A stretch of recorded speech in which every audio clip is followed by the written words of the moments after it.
السلام عليكم ورحمة الله وبركاته.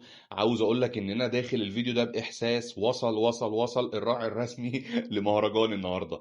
انا وعدت واديني بوفي وعدتك ان انت لما تكمل معايا الكورس كله حضرتك هتاخد مني هدية مهمة جدا جدا جدا.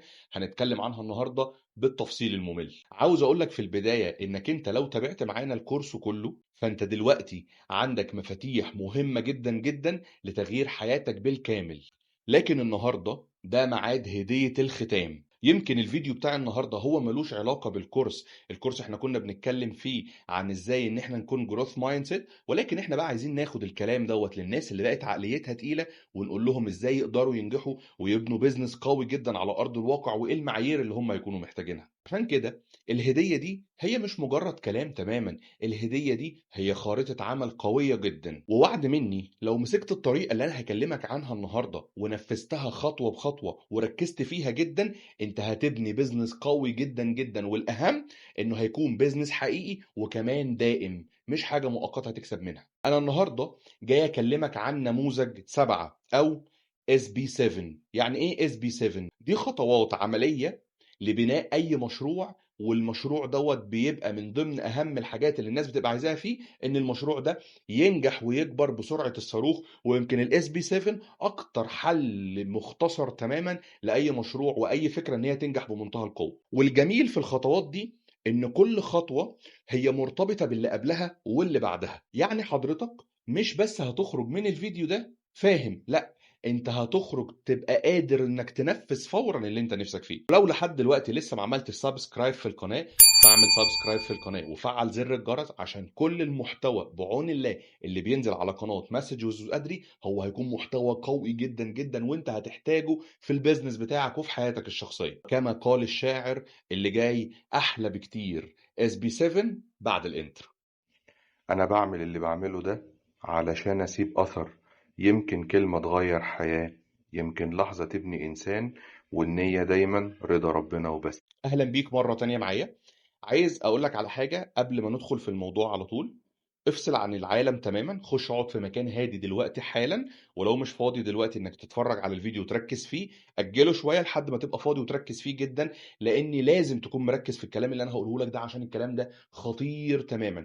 كوبايه القهوه بتاعتك او كوبايه النسكافيه ويلا بينا نقعد ونركز جدا جدا. ويا سلام بقى لو معاك ورقه وقلم. هنتكلم عن 7 خطوات تنجح اي بزنس في الدنيا. اول خطوه هنتكلم عن العميل نفسه. ليه هنتكلم عن العميل؟ لان بمنتهى المنطق اللي في الدنيا هو مفيش بيزنس من غير عميل اصلا. هنا في سؤال مهم جدا جدا انت لازم تساله لنفسك دلوقتي حالا. لو قررت انك تفتح بيزنس حضرتك هتخدم مين؟ او الحاجه اللي انت بتقدمها هي هتخدم مين بالظبط؟ عشان النقطه دي في ناس كتير جدا البيزنس بتاعها بيقع بسبب ان هم بيبقى عندهم مفهوم غلط تماما. المفهوم الغلط ده اللي هو ايه؟ ان كل الناس عملائي. دي حاجة غلط تماما. لازم تركز وتبقى فاهم ان مش كل الناس عملائك، في شريحة معينة هي اللي هتستهدفها هتبقى عملائك. طب اعرف الكلام ده ازاي يا محمود؟ خلينا اديك مثال واقعي. انا عاوزك تتخيل ان انت مثلا فاتح جيم. لو انت فتحت الجيم ده وقلت انا فاتح الجيم ده عشان كل الناس تيجي تتدرب، صدقني انت بتضيع وقتك. امال ايه اللي المفروض يحصل؟ وانا عارفك ان انت ممكن تكون مستغرب كلامي، بس خليك معايا للاخر وصدقني هوصل لك الفكره بنسبه 100%.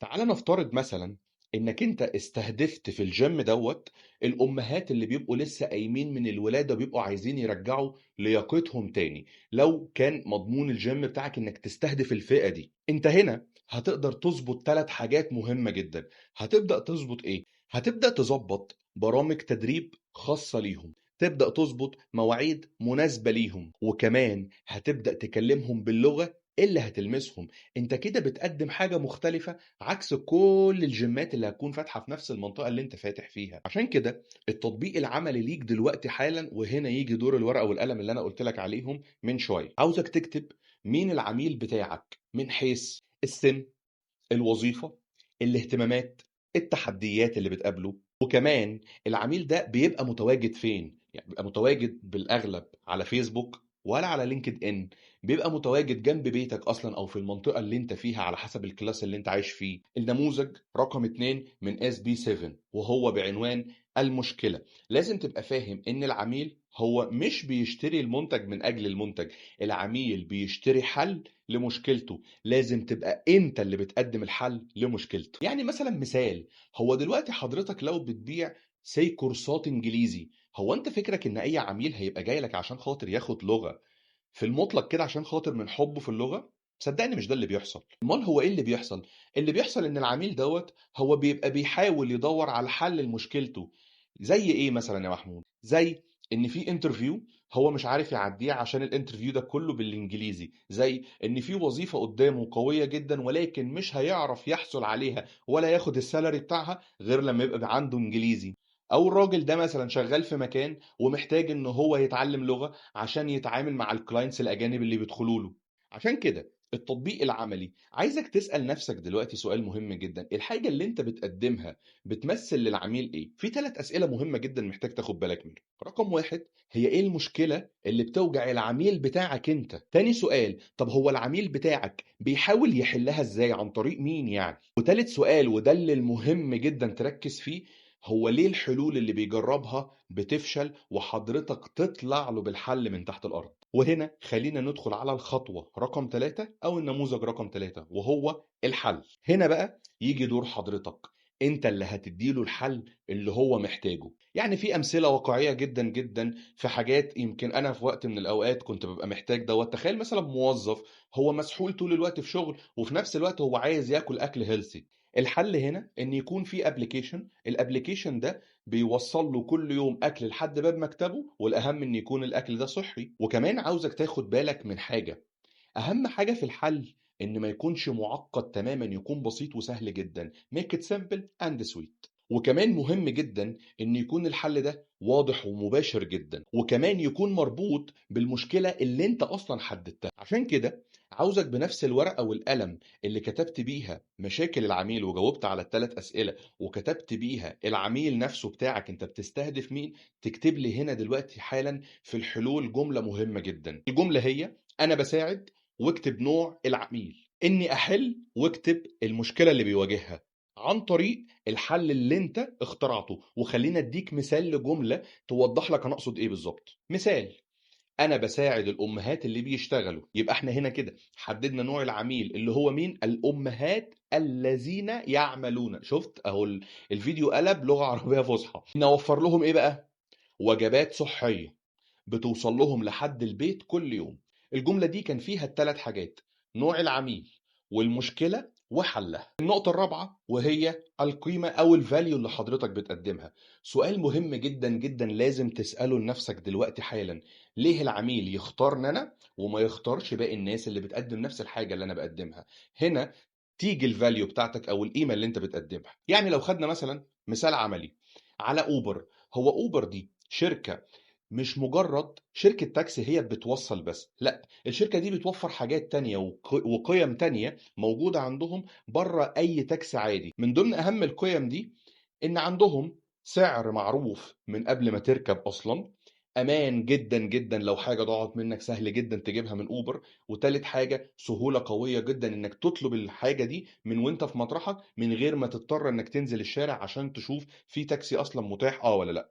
عشان كده عاوزك تجاوب على سؤال مهم جدا وركز فيه جدا، ايه الميزة اللي حضرتك بتقدمها للعميل بتاعك مفيش حد غيرك يقدر يقدمها له الا انت؟ ممكن تكون الحاجة دي هي توفير وقت، ممكن تكون جودة اعلى، او ممكن تكون تجربة استخدام كانت بالنسبة له مريحة جدا. وخليني مثلا اديك مثال تاني، لو انت في مطعم هو مركز بس ان هو بيقدم للناس اكل هيلثي، القيمة اللي بيقدمها هنا بالنسبة للناس عبارة عن ايه؟ طعم وصحة وكمان توصيل سريع. ولو لحد دلوقتي انت لسه ما عملتش سبسكرايب وشايف انك مستفيد من الفيديو ده، اعمل سبسكرايب حالا واعمل لايك وشير كده، روق عليا. وكمان عايزك تعمل حاجة اهم من كل اللي انا قلته لك ده، انك تشير الفيديو لناس ممكن تكون عندها بيزنس او حد من اصحابك قرر انه يفتح بيزنس او بيفكر انه يفتح. مهم جدا جدا تعرفه الخطوات دي عشان خاطر يقدر ينجح بمنتهى القوة في البيزنس اللي هو بيعمله. ويلا بينا ندخل على النقطة رقم 5. رقم 5 وهي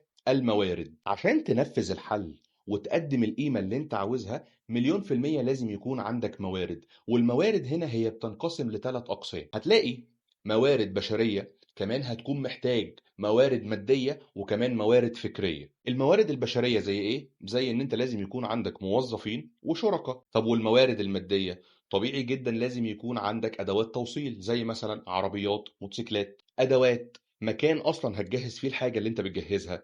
طب والفكرية؟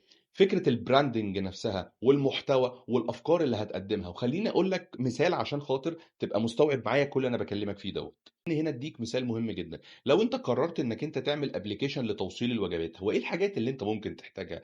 اول حاجه، انت هتحتاج مطبخ مركزي عشان الناس تطبخ فيه. رقم اتنين، فريق للطهاة. رقم تلاتة، فريق توصيل. ورقم أربعة، ابلكيشن شغال. ده طبيعي جدا. عشان كده في التطبيق العملي ليك هنا، في كل نقطة احنا بنقولها بنطبق عملي، اكتب لي حاجة مهمة جدا. ايه الموارد اللي انت هتحتاجها حاليا، وايه الموارد اللي انت ممكن تحتاجها الفترة اللي جاية، عشان نحسب نجاحنا والفلوس اللي ممكن نكسبها بالسحتوت. ويمكن دي النقطة اللي عليها الدور. مش بتنجح مش بيكون بسبب ضعف الفكرة، ولكن بتكون بسبب ضعف التكاليف. خلينا نضرب مثال عملي. دلوقتي لو حضرتك بتدير متجر إلكتروني، انت هيبقى عندك نوعين من التكاليف: تكاليف ثابتة وتكاليف متغيرة. التكاليف الثابتة زي ايه؟ هيبقى زي مثلا استضافة الموقع والرواتب الطبيعية اللي بتطلعها كل شهر. طب والتكاليف المتغيرة؟